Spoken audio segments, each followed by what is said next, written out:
Hello everyone, welcome back to my Let's Replay review. Once again, this is Andrew T coming at you, and today we're going to be reviewing our last two playthroughs of Psychonauts and Beat Cop. Now, first things first, Psychonauts is a fairly old game. It's around 10 years. It has aged very well.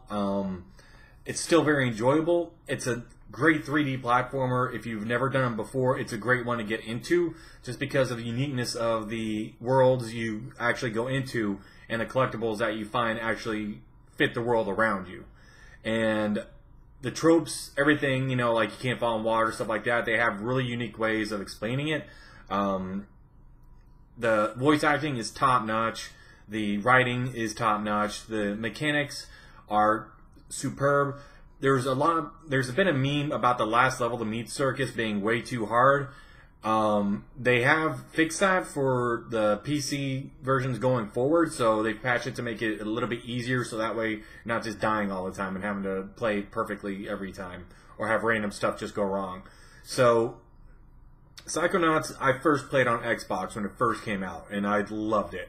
I played it almost, not every year, but every couple years I will do a full playthrough of it, just because there's stuff in there that you just forget, and there's so much content and so much stuff you can find. There's stuff you can just forget easily and then go back to and like, oh, I still enjoy that.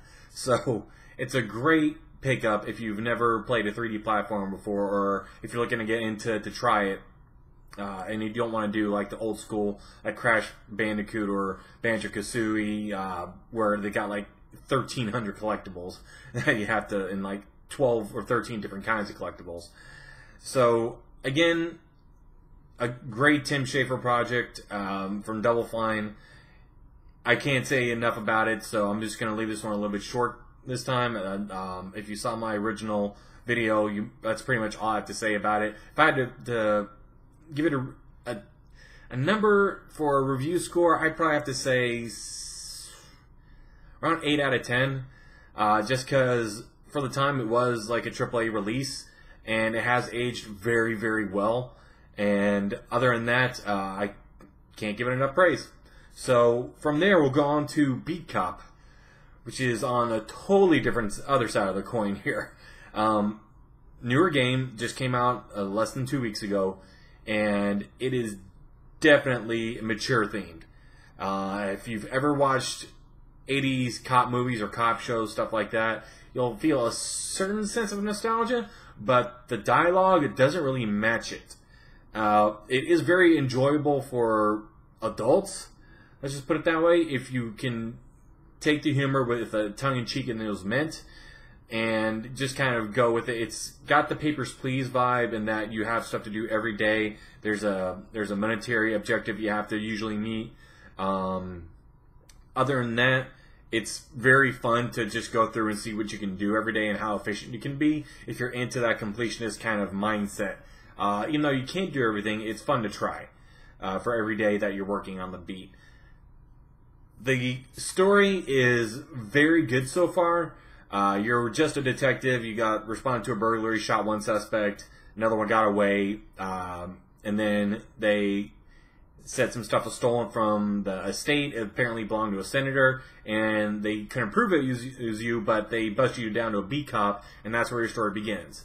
Overall, it's a great start to the story, and as you kind of unravel it, I've only got to day 7 or 8 out of 21, so I'm about the first third in, and I have to say I enjoy it a lot, especially, what you can uncover and which of the two gangs you kind of want to play against each other and not take off too bad.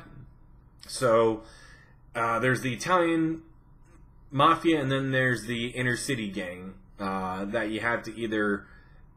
you don't have to befriend either one. You could just go straight the entire time and just say, oh, thanks for the tip. I'll go and do this, but I won't give you the benefits of it. I'll just report it in and make the bust out of it.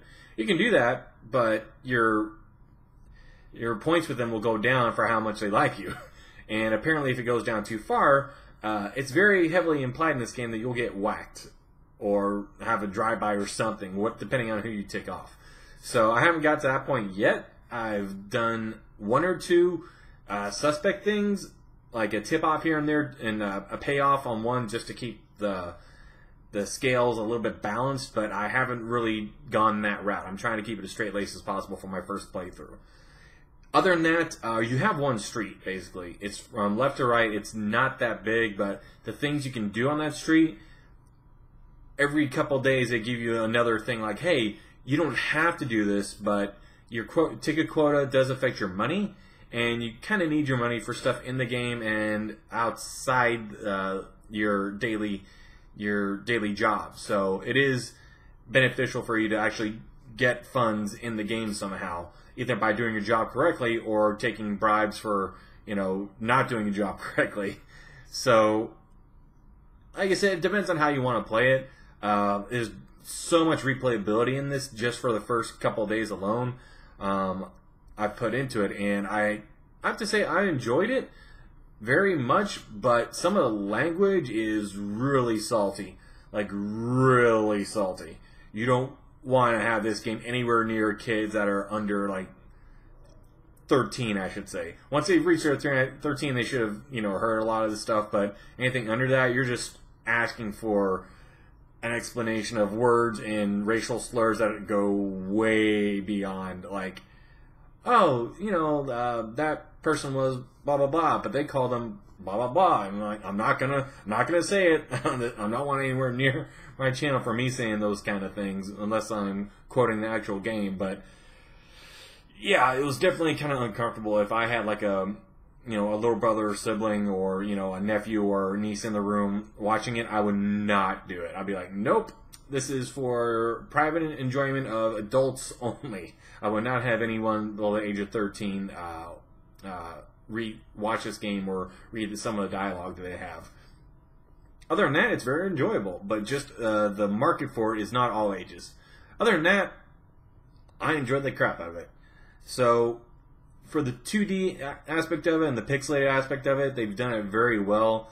I'm going to check that right now and see if it was the same people that did Papers, Please.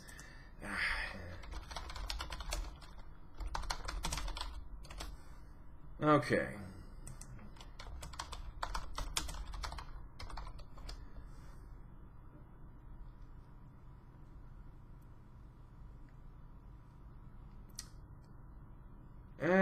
No, apparently it doesn't say that it is. Hold on. If you want everything else. Okay.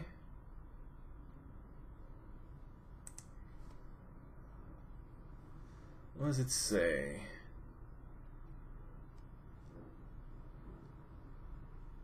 Yeah. I can't be bothered to look it up right now. It's just making the video longer. Anyway, it is the very same style, if not by the same studio. It's very similar to the style that Papers, Please has. And I have to say, overall, if I had to give it a score, I'd give it probably a 7 out of 10, just because it's not for everyone. It's not enjoyable for everyone, kind of like Psychonauts is. It's not a niche market, but it's for the graphics and the language. It was uncomfortable a couple times, but still very enjoyable, but not something I put on the top shelf. So a good buy. I would definitely pick it up if you're into that sort of game, but I would not go out and make it a first buy. Like if you have a couple bucks left over, you want to spend 15 bucks on something and there's nothing else you want to buy, then I would definitely recommend picking it up, and you'll definitely get your money's worth out of it. So I'm going to end the video there. This is Andrew T. once again coming at you, and thank you all so much for watching. Y'all have a good one.